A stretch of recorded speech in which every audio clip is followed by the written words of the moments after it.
آپ دیکھیں میں نے بھائی صاحب جہاں پہ 8 بجے مارکیٹیں بنتی ہیں وہاں پہ بچوں کی جو ہے نا تعداد کم ہے پیدا ہونے کی.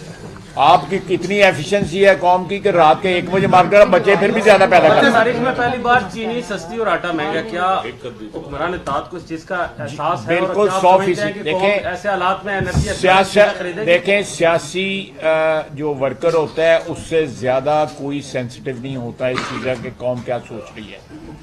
ہم نے ڈیفیکلٹ فیصلے جو ہے ماضی میں بھی کیے ہیں, قوم کی بہتری کے لیے کیے ہیں, آئندہ بھی اگر مجبوری ہوگی تو ہم کرتے رہیں گے. آپ دیکھیں میں نے بھائی صاحب جہاں پہ 8 بجے مارکیٹیں بنتی ہیں وہاں پہ بچوں کی جو ہے نا تعداد کم ہے پیدا ہونے کی. آپ کی کتنی ایفیشنسی ہے قوم کی کہ رات کے 1 بجے مارکیٹ بچے پھر بھی زیادہ پیدا کرتے ہیں. آپ نے پلان بتا دیا ہے اور آج سے امپلیمنٹ بھی کر دیا ہے, تو اس کی جو امپلیمنٹیشن اسٹریٹجی کیا ہوگی؟ دوسرا میرا خورم صاحب سے سوال ہے. خورم صاحب, آپ کی جو ڈسکوز ہیں ان کی جو ایج ایفیشنسی ہے وہ اس کی قیمت قوم ادا کر رہی ہے, اور 8-10 سال سے پلان ہے کہ ڈسکوز کو پرائیویٹائز کریں گے. میرے خیال 2500 ارب روپے پاور سیکٹر کا سرکولر ڈیٹ پہنچ چکا ہے اور گیس سیکٹر کا 1400 ارب روپے. تو کیوں ان پرائیویٹائزیشن کی کون سی سیاسی وجوہات کی وجہ سے ہمیشہ اس کو ڈیفر کیا گیا ہے؟ اب اس پلان پہ ہے کہ ان سے جان چھڑائی جائے تاکہ ان کی انفیشنسی کا بوجھ عوام کو برداشت کرنا نہ پڑے. سر آپ سے امپلیمنٹیشن اسٹریٹجی کیا ہے اس پلان پر عمل کرنے؟ نہیں, امپلیمنٹیشن اسٹریٹجی جو ہے جو اس وقت ایڈمنسٹریٹو اسٹرکچر جو ہے وہ اس کو امپلیمنٹ کروائے گا.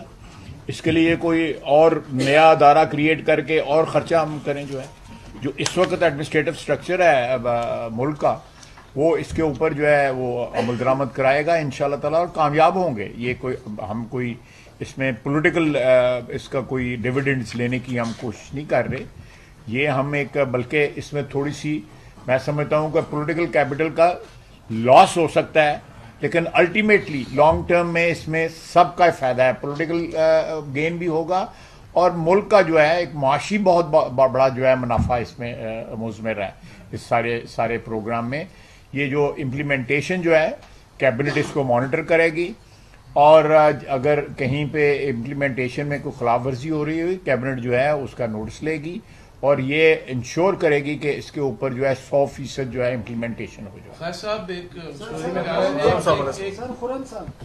جی,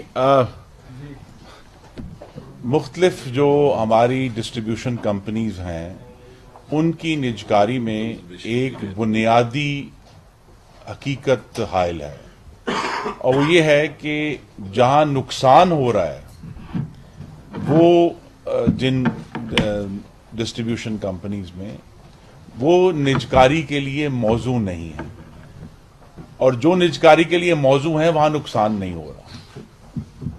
تو اگر ہم نجکاری کرتے ہیں جو سوٹیبل ہیں تو اس سے پاور سیکٹر کے لاسز میں کوئی خاطر خواہ کمی نہیں آئے گی. یہ ضرور ہے کہ نجکاری سے ایفیشنسی آئے گی. اسی لیے وزیر اعظم شہباز شریف کی قیادت میں جو فی الحال فیصلہ ہے وہ یہ ہے کہ بجائے بڑی پیمانے پر نجکاری کے ان کے مختلف جو فنکشنز ہیں ڈسٹریبیوشن کمپنیز کے ان کو ہم بائی فنکشن جو ہے وہ انشاءاللہ اس میں نجکاری کریں گے. کہیں بل ڈسٹریبیوشن ہے, کہیں فیڈر کی جو مینٹیننس ہے, ان کے جو انڈیویجول فنکشنز ہیں ان کو ہم فی الحال پرائیویٹائز کریں گے. ابھی لارج اسکیل پرائیویٹائزیشن جو ہے وہ کارڈز پر نہیں ہے. یہ میں ذرا تھوڑا ایکسپلین کر دوں کہ جہاں پہ جو ہولز ہیں ان کو پلگ کرنے کی کوشش کی, جہاں پہ بے ایمانی ہو رہی ہے یا چوری ہو رہی ہے ان کو پلگ کرنے کی, ان کو پرائیویٹائز کیا جائے تاکہ وہ کاروباری حضرات جو ہیں وہ وصولی بھی کریں اور ساتھ جو ہے مزید نقصان سے بھی ہمیں